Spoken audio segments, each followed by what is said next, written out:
Kita sekarang ini ada di ambang sebuah revolusi besar-besaran soal cara kita belajar.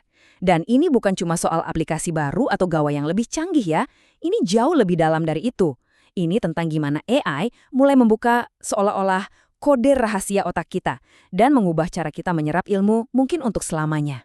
Coba deh bayangin sejenak, gimana kalau Anda bisa belajar keahlian apa aja, menguasai topik apapun, tanpa ada lagi tuh rasa frustrasi atau bosan. Ini kedengarannya kayak fiksi ilmiah kan? Tapi ini adalah masa depan yang lagi kita bangun sekarang. Dan kuncinya ternyata ada di dalam kepala kita sendiri. Oke, sebelum kita ngomongin semua alat-alat canggih yang revolusioner ini, kita harus mundur sedikit dan paham dulu dasarnya, yaitu otak kita. Ternyata nih, otak kita itu punya semacam buku panduannya sendiri, aturan-aturan spesifik tentang gimana caranya ia bisa belajar dengan paling efisien.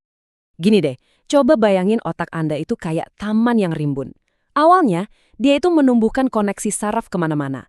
Terus, ada proses yang namanya pemangkasan sinaptik, yang kerjanya persis kayak tukang kebun, yaitu memangkas jalur-jalur yang jarang dipakai. Hasilnya, jalur yang sering Anda gunakan, misalnya buat belajar bahasa baru atau main gitar, jadi super cepat dan kuat. Nah, inilah prinsip gunakan atau lupakan dari alam. Benar-benar efisien. Anda pasti pernah kan ngerasain kondisi flow? Itu loh, momen di mana Anda saking fokusnya ngerjain sesuatu sampai-sampai lupa waktu. Itu bukan sihir, itu adalah kondisi puncak belajar otak kita. Kondisi flow ini terjadi di titik yang pas banget antara tantangan dan keahlian. Nggak terlalu gampang sampai bikin bosen, tapi juga nggak terlalu susah sampai bikin stres. Dan yang lebih keren lagi, titik manis ini ternyata ada angkanya. Para peneliti menemukan bahwa untuk masuk ke kondisi flow, sebuah tugas idealnya harus 4% lebih sulit dari kemampuan Anda sekarang. Cuma 4%.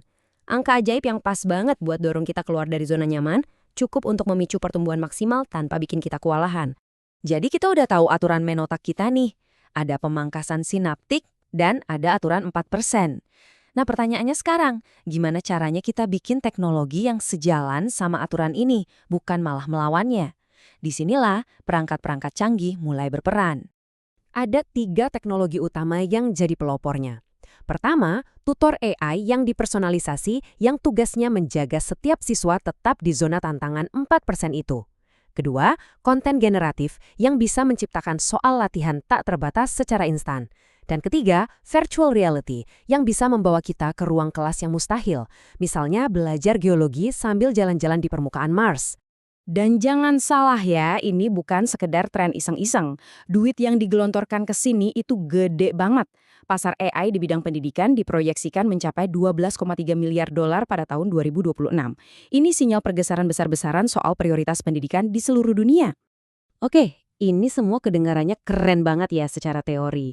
Tapi beneran ngaruh nggak sih? Nah, ayo kita lihat datanya. Karena hasilnya jujur aja luar biasa mengesankan. Lihat deh data dari platform Math.ia ini. Angkanya benar-benar signifikan siswa yang pakai tutor AI, skor tesnya lompat 15 persentil, tingkat kelulusan mereka melonjak, dan mereka bisa menguasai materi hampir 30% lebih cepat. Ini bukan lagi teori, ini bukti nyata di lapangan, bahwa pembelajaran yang disesuaikan untuk tiap individu itu benar-benar berhasil.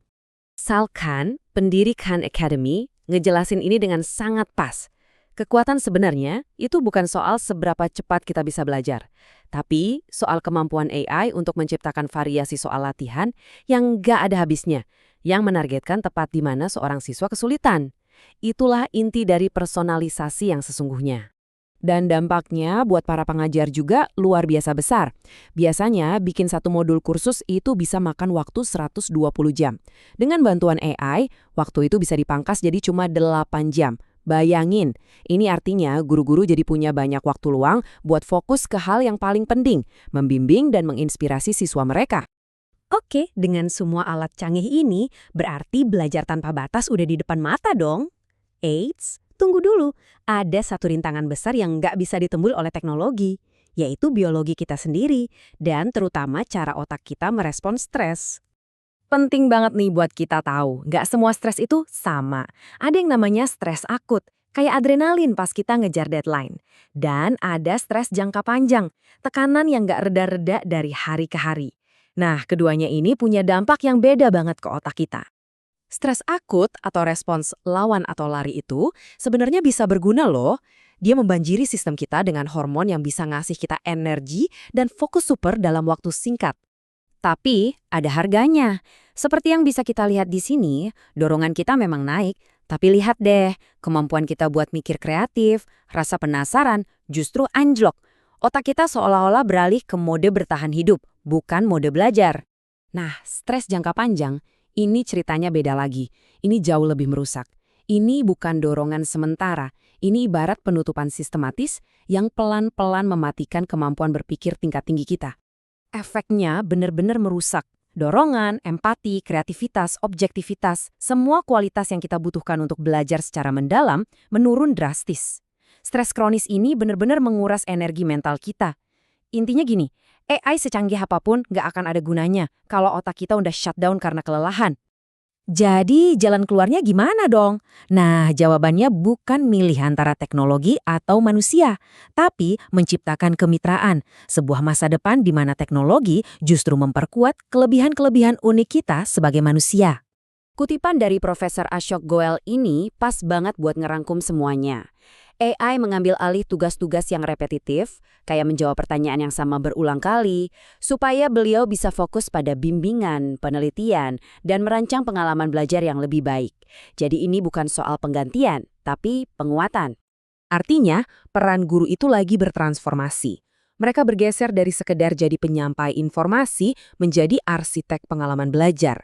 Mereka menjadi mentor yang bantu siswa mengelola stres, dan jadi fasilitator yang mengasah kemampuan berpikir kritis dan empati. Keterampilan-keterampilan khas manusia yang nggak bisa diajarkan oleh AI.